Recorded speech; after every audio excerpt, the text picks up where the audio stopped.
ওকে, so আমাদের গত ক্লাসে ফাংশন নিয়ে আলোচনা হচ্ছিল এবং জাভাস্ক্রিপ্টের খুব গুরুত্বপূর্ণ একটা বিষয় ফাংশন। আচ্ছা, তো ফাংশনের মধ্যে আমরা যেগুলো দেখেছিলাম লাস্ট ক্লাসে, যে ফাংশন কিভাবে আসলে ডিক্লেয়ার করতে হয় এবং কিভাবে ফাংশন কল করতে হয় এবং ফাংশনের প্যারামিটার কি, আর্গুমেন্ট কি। এই তো, তাই না? খুবই মজার চারটা বিষয় ছিল যেটা আমরা লাস্ট ক্লাসে প্র্যাকটিস করে ফেলেছি। জাভাস্ক্রিপ্টে ফাংশন লেখার আরো দুটো সিস্টেম আরো দুটো সিস্টেম নিয়ে আজকে আলোচনা করব। একটা হচ্ছে ফাংশন এক্সপ্রেশন এবং আরেকটি হচ্ছে অ্যারো ফাংশন। ওকে, সো সবকিছু একই কাজ করে, জাস্ট লেখার ধরনটা একটু আলাদা আর কি। ওকে, সো ফাংশন এক্সপ্রেশনটা কিভাবে লিখতে হয়, সো এই বিষয়টা নিয়ে আমরা আজকের ক্লাসে একটু দেখব। আচ্ছা, সো ফাংশন ডিক্লারেশনে আমরা কি করেছিলাম? প্রথমত যেমন আমরা ফাংশনের নাম লিখেছি, তাই না? দেন কি করেছি? ফাংশনের একটা নেম দিয়েছি। দেন ফাংশনের প্যারামিটার, যেটা আসলে আমাদের বাহির থেকে ডাটা রিসিভ করে। এখানে প্যারামিটার কিন্তু মাল্টিপল দিতে পারবেন, কোনো অসুবিধা নাই। আর তারপরে কি করেছি আমরা? এখানে আর্গুমেন্টে বা আমাদের ফাংশন কল করার সময় জাস্ট আর্গুমেন্ট পাস করে দিয়েছি। এই তো। তো ফাংশন ফাংশনের ক্ষেত্রে একজাক্টলি এটা হচ্ছে, আমরা একটু কমেন্ট করে রাখি। হ্যাঁ, আমাদের কম্পেয়ারিং করতে সুবিধা হবে। তো আমরা আজকের ক্লাসে যেটা দেখব, ফাংশন এক্সপ্রেশন কিভাবে কল করতে হয়। আচ্ছা, তো ফাংশন এক্সপ্রেশনের ক্ষেত্রেও সো কোনো ডিফারেন্ট নেই। জাস্ট এখানে হচ্ছে আমরা আগে যেখানে কি করতাম, ফাংশন একটা নাম লিখতাম, এখন আর আমরা কি করব না, কোনো নাম লিখব না।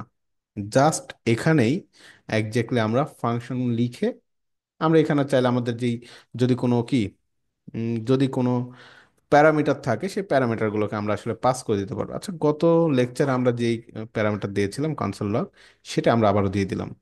ওকে, তো এখন আপনাদের প্রশ্ন করতে পারেন যে ভাই, এখানে তাহলে আমরা এটাকে কল করব কিভাবে, কি ধরে কল করব, একটা প্রশ্ন আসে না? হ্যাঁ, এটাই মূলত ফাংশন এক্সপ্রেশন। এখানে আমরা চাইলে কি করতে পারি, আমরা একটা ভেরিয়েবল নিয়ে সে ভেরিয়েবলের মধ্যে আমাদের যে ফাংশনের ডাটাগুলো, সেগুলোকে আমরা পাস করতে পারি। জাস্ট ডিফারেন্সটা কিন্তু এখানেই। আমরা আগে কি করেছি, ফাংশন লিখেছি এবং ফাংশনটার নাম দিয়েছিলাম। এখন আর আমরা ফাংশনের নামটা দিচ্ছি না, সব কিছু সেম। সো ফাংশনটাকে তো কল করতে হবে, কি দিয়ে কল করব? তার জন্য আমরা একটা ভেরিয়েবল নিয়ে নিলাম। আর এটা কি, কনস্ট্যান্ট। আমরা জানি ভেরিয়েবল হচ্ছে তিন ভাবে ডিক্লেয়ার করা যায়: একটা লেট, ভার, আর একটা হচ্ছে কনস্ট্যান্ট। স্বাভাবিকভাবে ফাংশনগুলো আসলে কি পরিবর্তন করতে হয় না, ফাংশন বা ফাংশন রিলেটেড কোনো কিছু পরিবর্তিত না। তো এই কারণে এটাকে আসলে আমরা কনস্ট্যান্ট হিসেবে নিব, ভেরিয়েবল হিসেবে আসলে নেওয়া হয় না। হ্যাঁ, কনস্ট্যান্ট হিসেবে আমরা ফাংশনগুলোকে যখন ডিক্লেয়ার করবো, ডিক্লেয়ার করবেন। ওকে, তো এই ক্ষেত্রে আমরা এখন কি করব, সিম্পল ক্রিয়েট ইউজার, যার মধ্যে আপনি জাস্ট আপনার যেই আর্গুমেন্ট, হ্যাঁ কি, ভেরিয়েবলে নেম এবং হচ্ছে আপনার এইজ পাস করে দিলেন। জাস্ট দ্যাট, আর কিচ্ছু না। সো ডিফারেন্সটা বোঝানোটাই, বোঝাটাই সবচেয়ে জরুরি বিষয়। তো আশা করি আপনারা ডিফারেন্সটা বুঝে গেছেন, যে এখানে আমাদেরকে কি করতে হচ্ছে। দেখেন, আমাদের কাজ করে, hello, I am Minajul Islam and I am 25 years old, তাই না? সো সব কিছু সেম, আর কিচ্ছু না। তো ফাংশন লিখার দুটো সিস্টেম আপনারা বুঝে গেলেন। একটা কি, একটা হচ্ছে ফাংশন ডিক্লারেশন এভাবে করছি আমরা। সেকেন্ড সিস্টেম হচ্ছে একটা ভেরিয়েবলের মধ্যে টোটাল ফাংশনটাকে আমরা স্টোর করছি। তো এই যে ভেরিয়েবলের মধ্যে স্টোর করছেন, এটাই হচ্ছে ফাংশন এক্সপ্রেশন। ওকে, সো ফাংশন এক্সপ্রেশনটা বুঝে গেলেন। সো আমরা এখন দেখবো অ্যারো ফাংশন আসলে কিভাবে কাজ করে। ওকে, সো মোটামুটি আমরা কি দেখলাম, আমরা দেখেছি কিভাবে আহ, একটা কি ফাংশন ডিক্লেয়ার করতে হয়, তারপরে ফাংশন কিভাবে ভেরিয়েবলের মধ্যে স্টোর করতে হয়, রাইট? এখন আমরা যে বিষয়টা দেখবো সেটা হচ্ছে অ্যারো ফাংশন। অ্যারো ফাংশনটা আসলে কি? ফাংশন লিখারই আরেকটি সিস্টেম বলতে পারেন, সবকিছু ঠিকঠাক, জাস্ট এখানে লেখার ধরনটা একটু আলাদা। প্রথমত আমরা হচ্ছে ভেরিয়েবল ডিক্লেয়ার করব, কনস্ট্যান্ট কনস্ট নিলাম, এবং সিম্পলি এখানে ফাংশন আপনাকে লিখতে হবে না। জাস্ট এখানে আপনি কি করবেন, জাস্ট এখানে আপনার ফাংশনের নেমটাকে লিখবেন। ওকে, লেখার সিস্টেমটা হচ্ছে জাস্ট এইটা, আর কিছু না। দেখেন, শেষ। এটা হচ্ছে ফাংশন লেখার সিস্টেম। এটাকে বলা হচ্ছে অ্যারো ফাংশন। খুবই স্মার্ট, তাই না? আচ্ছা, তো নর্মালি এই জায়গার মধ্যে এটা হচ্ছে ফাংশনের নেম। ফাংশনটাকে আমরা ডিক্লেয়ার করেছি কনস্ট্যান্ট হিসেবে, এখানে কি করব, এখানে আমাদের যে প্যারামিটারগুলো রয়েছে প্যারামিটারগুলো দিব, এবং এখানে কি যাবে, এটার মধ্যে আমাদের স্টেটমেন্টগুলো আমরা লিখব। এই তো। আচ্ছা, তো উপরের ফাংশনগুলোকে আমরা একটু লিখি।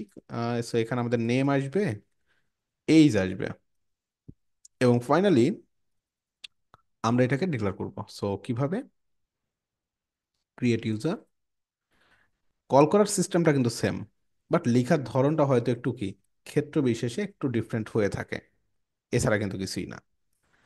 আচ্ছা, so আমরা ক্লিয়ার করে দিই বা এটাকে কিল করি। হ্যাঁ, অনেকগুলো টার্মিনাল আমার নেওয়া হয়ে গেছে, কিল করে দিই, এই জন্য একটু ঝামেলা করতেছে। কিল টার্মিনাল, কিল টার্মিনাল, এটাকে নোট স্ক্রিপ্ট ডট জেএস, এই যে দেখেন কাজ করে। আচ্ছা, তো আমি অ্যাট এ গ্ল্যান্স আপনাদের সবগুলো একটু দেখাই দিই যে আসলে কিভাবে ফাংশন সবগুলো ডিক্লেয়ার করতে হয়। হ্যাঁ, তো প্রথমত কমেন্ট করে দিই, ফাংশন ডিক্লারেশন কিভাবে দিতে হয়। তো ফাংশন ডিক্লারেশনের সময় আমাদেরকে প্রথমত লিখতে হয় ফাংশন, দেন কি লিখতে হয়, ফাংশনের নেম, দেন দেন হচ্ছে আমরা এখানে আমাদের কি দিয়ে থাকি, প্যারামিটার দিয়ে থাকি, তাই না, যে কয়টা প্যারামিটার আমাদের প্রয়োজন।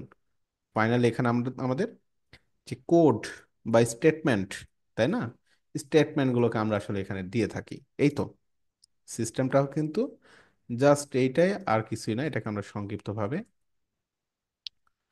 এইভাবে দিয়ে রাখলাম। ওকে, শেষ। এটা হচ্ছে ফাংশন ডিক্লারেশন। দেন থাকছে ফাংশন এক্সপ্রেশনটা কি, ফাংশন এখানে আমরা কি করি, প্রথমত একটা ভেরিয়েবল নিয়ে থাকি, ফাংশন নিচ্ছি, এখানে জাস্ট নেমটা আপনাকে আর দিতে হচ্ছে না, সিম্পলি এখানে আমরা কি করি, আমাদের যে প্যারামস গুলো রয়েছে প্যারামস গুলো এখানে আমরা দিয়ে দিচ্ছি, এবং এই সেকেন্ড ব্র্যাকেটের মধ্যে আমরা আমাদের কাজগুলো করব। দেখেন, আর একটা কি রয়েছে, আরেকটি হচ্ছে function arrow, arrow function, right, arrow. এটা লিখতে আসলে একটু ভালো দেখায়, তাই না। সো প্রথমত const function name, than equal, final এর মধ্যে আমরা দিচ্ছি প্যারামস, মানে আমাদের প্যারামিটার গুলো, দেন অ্যারো দিয়ে আমরা হচ্ছে আমাদের ফাংশনটাকে লিখে দিচ্ছি। এই যে ফাংশন লিখার এই যে তিনটা সিস্টেম, এই তিনটা সিস্টেম মনে রাখবেন, এই তিনটা সিস্টেম দিয়ে আমরা কাজ করব। ওকে, তো প্রথমত আবারও বলি, ফাংশন ডিক্লারেশনের ক্ষেত্রে প্রথমত ফাংশনের নেম, তারপর কি নিচ্ছি, সরি ফাংশন কিওয়ার্ড ইউজ করছি, দেন নেম লিখছি, প্যারামিটার দিচ্ছি, তার মধ্যে আমরা আমাদের কোড লিখছি, শেষ। এক্সপ্রেশনের ক্ষেত্রে ফাংশনটাকে বানানোর পরে এই ফাংশনের ভ্যালুটাকে কোথায় রাখবো, একটা স্টোর করছি ভেরিয়েবলের মধ্যে, একটা ভেরিয়েবলের মধ্যে স্টোর করছি। আর অ্যারো ফাংশনের ক্ষেত্রে কি করছি, অ্যারো ফাংশনের ক্ষেত্রে প্রথমত কনস্ট নেম নিচ্ছেন, দেন ইকুয়াল সাইন। ওকে, ফাইনালি এখানে হচ্ছে আমরা আমাদের প্যারামস গুলো এখানে দিয়ে দিচ্ছি এবং ডিক্লেয়ার করে দিচ্ছি। সো ব্যাপারটা হচ্ছে জাস্ট এইটাই, আর কিছুই কিন্তু না। তো তিন রকমের সিস্টেম আমরা দেখলাম, আশা করি এগুলো প্র্যাকটিস করে ফেলবেন। সো এই তিনটা বিষয় কিন্তু খুব গুরুত্বপূর্ণ।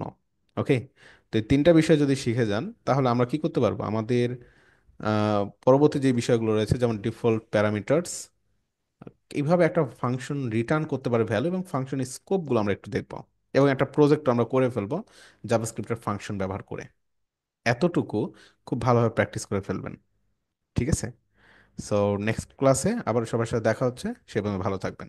আসসালামু আলাইকুম।